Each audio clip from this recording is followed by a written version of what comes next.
Coup d'envoi de ce 8e de finale tant attendu, le Danemark champion olympique face à la Hongrie d'un Laszlo Nagy, de retour spécialement pour cette rencontre après avoir manqué 4 matchs lors de la phase de groupe. Ce qui va être intéressant aussi, c'est de ne pas laisser Niklas Landin rentrer dans sa rencontre, lui qui est assez impressionnant depuis le début de cette compétition. Laszlo Nagy qui a réussi à trouver une solution, encore une fois en contre, l'interception d'Adam Juhas et derrière la conclusion de ce même homme qui est venu buter sur lui. L'écaille, Bodo. Ouais, Bodo, superbement bien fait, ça pour ensuite tirer croisé et tromper Niklas Landin. Søndergaard.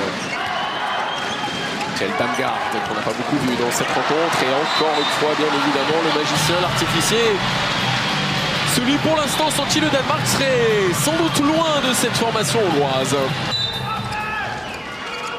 L'écaille, encore l'écaille, lui aussi il fait du bien.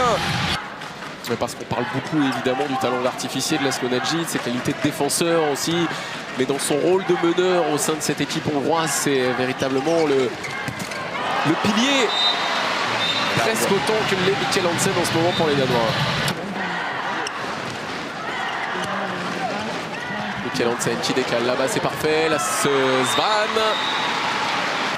Choix purement sportif, a-t-il expliqué à de nombreuses reprises. Ça ne l'empêche pas d'être totalement investi dans cette équipe hongroise. Jamali un peu battu là sur la passe et le décalage qui est trouvé pour aller chercher sur l'aile gauche. Kasper Mortensen me semble-t-il, oui, c'est bien lui, battu par Roland Mikler, les points serrés de l'homme du match pour l'instant.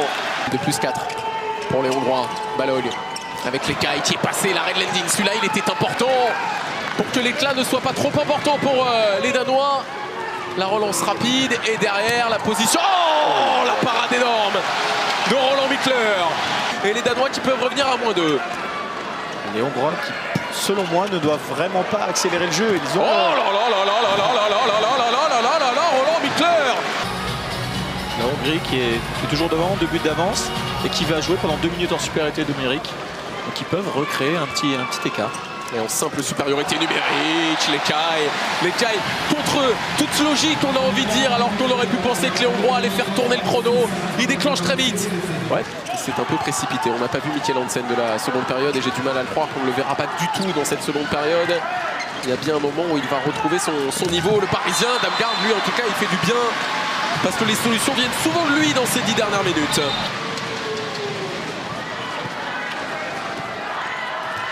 24-23 pour la Hongrie, c'est la surprise ici à Albertville et l'égalisation en faveur du Danemark, elle est importante car ils sont en difficulté les champions olympiques dans cette rencontre. Ça vient du petit frère de Niklas Landin, Magnus Landin en fin décisif. Jamali avec Balog. Clairement les Hongrois ils vont vraiment aller jusqu'au bras levé, voilà le bras est levé et ils vont essayer de trouver une solution. Gabor Chassar en l'occurrence qui vient buter sur Green, deuxième possibilité pour l'ancien Chambérien, plus 2 de nouveau pour la Hongrie alors que l'on atteint les 70 dernières secondes.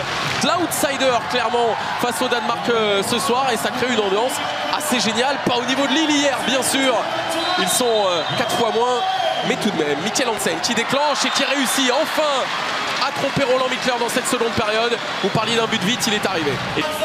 Et l'écaille de retour sur le terrain avec Gabor Chassar. On a laissé les très bons manieurs de ballon bien évidemment. Arsani. Par contre il faut aller vers le but sinon les gardiens... Voilà qui est fait, Gabor Chassar qui va conserver le ballon, qui va aller défier Yannick Green. Et voilà 6 secondes seulement de la fin de cette rencontre. L'exploit qui s'écrit, la Hongrie va s'imposer. 2 secondes encore à jouer, voilà qui est fini. Les champions olympiques sont éliminés de ce mondial ici en France. Succès exceptionnel de la Hongrie de 2 buts, 27-25 dans une ambiance absolument magnifique.